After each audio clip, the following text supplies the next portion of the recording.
Hello student, our next topic is level measurement. Level measurement consider the measurement of level of liquid or the measurement of level of solid that in form of granular or powder form. So level measurement have many important part in many process like water treatment, chemical treatment, water handling and distributions. Level can be measured directly. Directly means by means converting the liquid level in proportional electrical signal using any instance, or it convert indirectly by using two conversions. First, we convert the liquid level in the displacement with the help of a float or a spring loaded plate, which further converted into the electrical signal with the help of Scandi transducer. First हम क्या करते हैं, liquid level को proportional displacement में convert करते हैं with the help of any float और spring loaded plate, और उस डिस्प्लेसमेंट को with the help of Scandi transducer हम अल्टीमेटली एक इलेक्ट्रिकल सिग्नल में कन्वर्ट करते हैं. तो डायरेक्टली भी हम इलेक्ट्रिकल सिग्नल में कन्वर्ट कर सकते हैं. कुछ मेथड्स हमारे ट्रांसड्यूसर इस टाइप के भी हैं, या फिर हम इनडायरेक्टली उसको कन्वर्ट कर लेते हैं इलेक्ट्रिकल सिग्नल में. सो level measurement have different types of transducer. One is resistive, inductive, capacitive, gamma rays method, ultrasonic methods, or by with the help of a float type we can measure the level of liquid or a solid, or that solid in form of powder or granular form. Now first method is resistive method.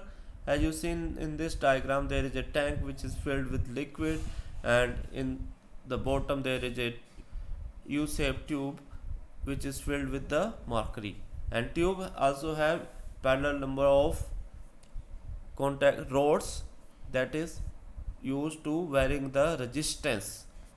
So this method use mercury as a conductor, and number of contact rods are placed at various liquid levels.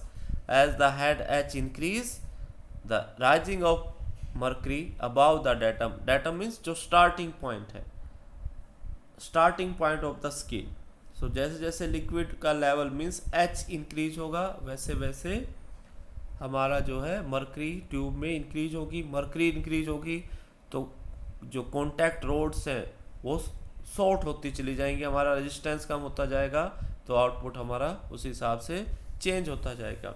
As head H increase, the rising level of mercury about the datum short successive register and increase the value of current, and the ammeter used that may be calibrated to read the value of H directly. जो ammeter हमने यहाँ connect कर रखा है उसको हम liquid level को measure कर लेंगे. नाउ एडवांटेज ऑफ, क्या एडवांटेज है, as you see in this we can easily measure the liquid level in electrical signal form, and the system use low voltage to eliminate the change of operators, and at the contact point there is no arcing due to low voltage. Signal can easily be transmitted to any points. The unit is simple calibrate since the distance between the level of contact rod can accurately measured.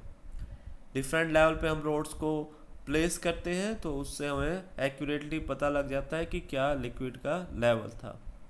So that can indicate value may be checked for each measured values.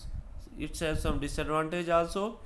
If there is some possibility of arcing, so it cannot be used in explosive atmosphere, and in order to have stepless indication of liquid level we require the large number of contact rods. number of contact rod अगर बहुत ज़्यादा requirement होगी, अगर हम बहुत ही small variation of liquid level को अगर हमने मेजर करना है तो. और कॉन्टैक्ट रोड में भी corrode due to the liquid, corrosive अगर लिक्विड है तो उसकी वजह से रोड में कोरोजन हो जाएगा, that can be produce the electric charge, promote the corrosions. So the system also present difficulties when there is a saturated vapor above the liquid phase. and any change in conductivity of liquid, that also create the error in our measurement. Now next type is inductive methods. In inductive methods we are using the two coils, say L1 and L2, which is wound around a steel tube containers, and the inductive level जो transducer है that is mainly used for measurement of level of conductive liquid only. Conductive liquid को ही हम जो है inductive method से major कर सकते हैं, नॉन कंडक्टिव को नहीं। और इसमें एक्चुअली वेरिएशन इन परमेबिलिटी और इफेक्ट ऑफ एडी करंट वो हम इसमें यूज करते हैं। जैसे आप इस डायग्राम में देखेंगे, we have two coils L1 and L2, and L1 work as a surge coil. As the liquid level will increase, then the effect of eddy current on surge coil L1 is vary as the liquid level going near to the surge coil L1, and which varies its inductance, and that change in inductance produce the change in output voltage. So in this arrangement we use two coil L1 and L2 wound around a steel tube containing the liquid, and the coil are connected in series through a resistance, and the circuit is energized by an alternating current source. So you can see that these two coils are connected in series through a resistance, and it is energized by the AC source. So the inductance of each coil is initially equal, L1 और L2 दोनों का inductance हम initially equal रखते हैं। One coil से L1 हमने जो है as a search coil use की है, और it can be set at any predetermined levels। कितना मैक्सिमम लेवल हमने मेजर करना है वहाँ उसके हिसाब से हम उसको प्लेस कर देंगे। And the inductance of the search coil change rapidly as the conducting liquid move into the plane of coil. So the method work well because the material weakly magnetic and the liquid metal is a conductor which allow eddy currents to flow in it. जैसे liquid इस L1 के जो search कोयल हमने use की है उसके near जाएगा तो एडी करंट इफेक्ट उसमें जनरेट होगा, और that change the inductance and which change the output voltage. So the relation between the output voltage and liquid level is generally जो है इसेंशियली नॉन लीनियर होगी, but that is there is a relation between the output voltage and liquid level due to change in inductance. So on this we can measure the liquid level with the help of inductive transducer. Next one is capacity method. In capacity method we are using the metal electrodes. If the liquid is non-conductive, then we can use a metallic tank, and the wall of the tank work as a electrodes, and another a parallel plate capacitor is immersed that work as a secondary electrodes. As you seen in this diagram, there is the metallic tank, that tank wall work as a electrode, and a insulated capacitive probe immersed, that is the second electrode of the capacitor, and the liquid which is non-conductive, that work as a dielectric. So as the liquid level increase, the height of dielectric increase, then the capacitance is changed, and that change in capacitance is measured with the help of instrument that is calculated in terms of liquid levels. So if the liquid is conductive, the rod and the liquid form the plate of capacitor, and the insulation between them is dielectric.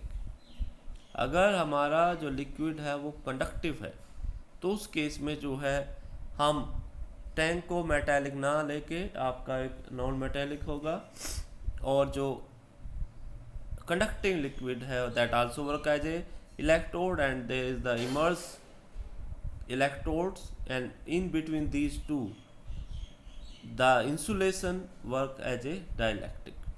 So the capacitance of the capacitor depend among the factors upon the height of dielectric between the plates. कितनी जो है वो liquid level increase होता जाएगा उस हिसाब से उसके डाइलेक्ट्रिक चेंज होता जाएगा. So greater the height greater the capacitance, and vice versa means lesser the height smaller is the capacitance. So the capacitance is proportional to height of liquid in the tank. जैसे जैसे liquid level बढ़ता जाएगा वैसे वैसे dielectric increase होता जाएगा और हमारा कैपेसिटेंस जो है वो चेंज होता जाएगा. क्यों? क्योंकि जो C है capacitance that is equal to epsilon A upon T. So area of cross section fix है, distance between the electrode fix है, तो वेरी क्या करेगा एप्सिलॉन डायलैक्ट्रिक, वो that depend upon the height of the liquid levels and that change the capacitance value. Next method is gamma rays method. So as you see in this diagram, there is the gamma source and the bottom of the tank, and at the opposite upper top end we attach a gamma ray sensor. So generally that is a Geiger-Müller tube, and that Geiger-Müller tube is placed outside the tank near the top. So as the gamma ray can penetrate the tank wall and tube sense the rays, and greater the intensity of other rays, greater will be the output of this tube. Gamma ray जो है उसकी वो tank वाल को penetrate करती है, और जब टैंक बिल्कुल एम्प्टी होगा उसका मतलब क्या होगा, मैक्सिमम जो है सोर्स से गामा रे हमारे सेंसर जो गीगर-मुller ट्यूब है उस तक पहुंचेगी और ज़्यादा से ज़्यादा हमारी मैक्सिमम आउटपुट जनरेट होगी. जैसे लिक्विड इंक्रीज होगा तो कुछ गामा रेज वो लिक्विड अब्जॉर्ब करेगा, हमारी इंटेंसिटी डिक्रीज होगी और हमारे आउटपुट डिक्रीज होगी. तो as the liquid level increase, more absorption of gamma rays and the less output of Geiger Muller tube. So now the intensity of rays depend upon the liquid level. Maximum radiation will reach the Geiger Muller tube if tank is empty.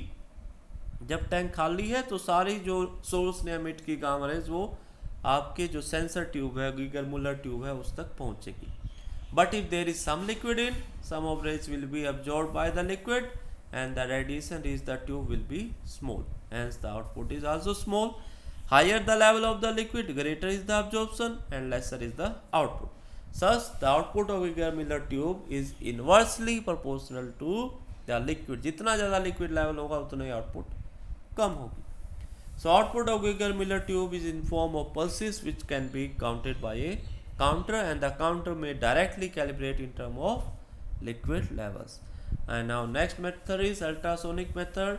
In ultrasonic method we place a ultrasonic trans receivers on the top of the tank for the measurement of either solid हो और either liquid हो. उसके top पे हम उसको mount कर देते हैं. इसमें जो ट्रांसमीटर है और रिसीवर उसको हमने एक ही यूनिट में यूज किया है. When the transmitter transmit the ultrasonic beam and it reflected back from the upper surface of the liquid or solid and coming back to the receiver, though there is some time taken from transmitter on the upper surface and then the receiver. तो ये जो time है ये show करता है कि कितना tank में लिक्विड और सॉलिड का लेवल है. अगर टैंक हमारा जो है बिल्कुल एम्प्टी है तो जो ट्रांसमीटर से बीम जाएगा बॉटम तक और फिर वो रिसीवर पर वापस आएगा, तो उस टाइम वो मैक्सिमम टाइम लेगा.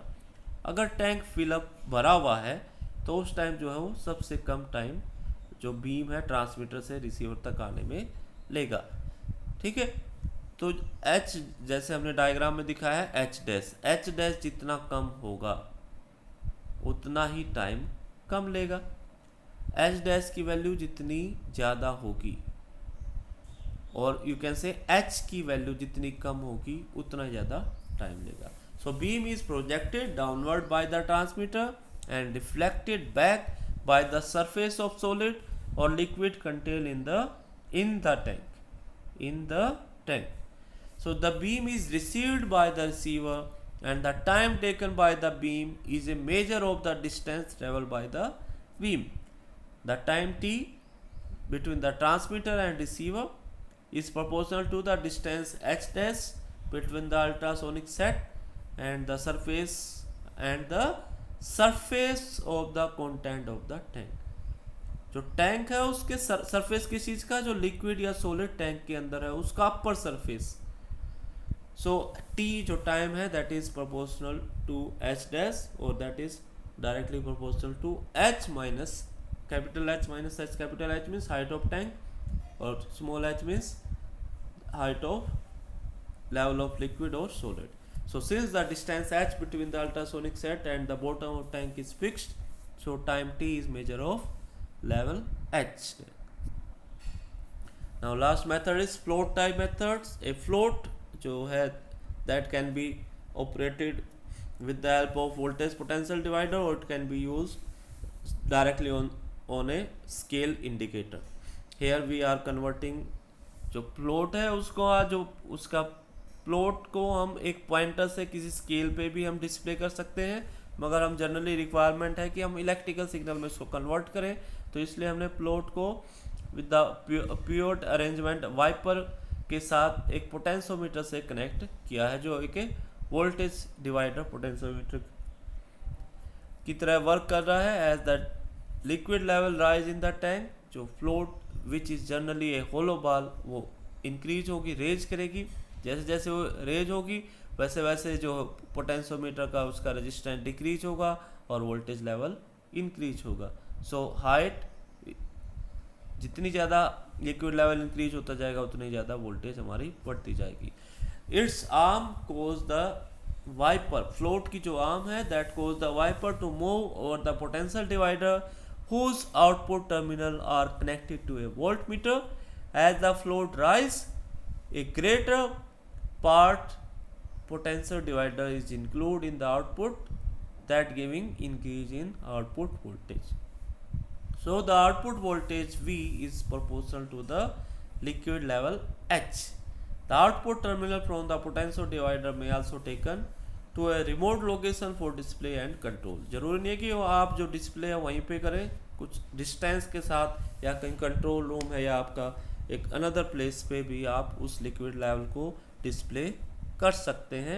एंड इन दिस मेथड जैसे ही आपका जो है लिक्विड लेवल टैंक में इंक्रीज होगा वैसे वैसे फ्लोट ऊपर मूव करेगा, फ्लोट अप मूव करेगा, तो वाइपर जो पोटेंशियोमीटर पे आपका जो चेंज होगा और उससे के प्रोपोर्शनल ही आपकी आउटपुट वोल्टेज इंक्रीज होगी. So change in output voltage is directly proportional to liquid levels. So thank you students.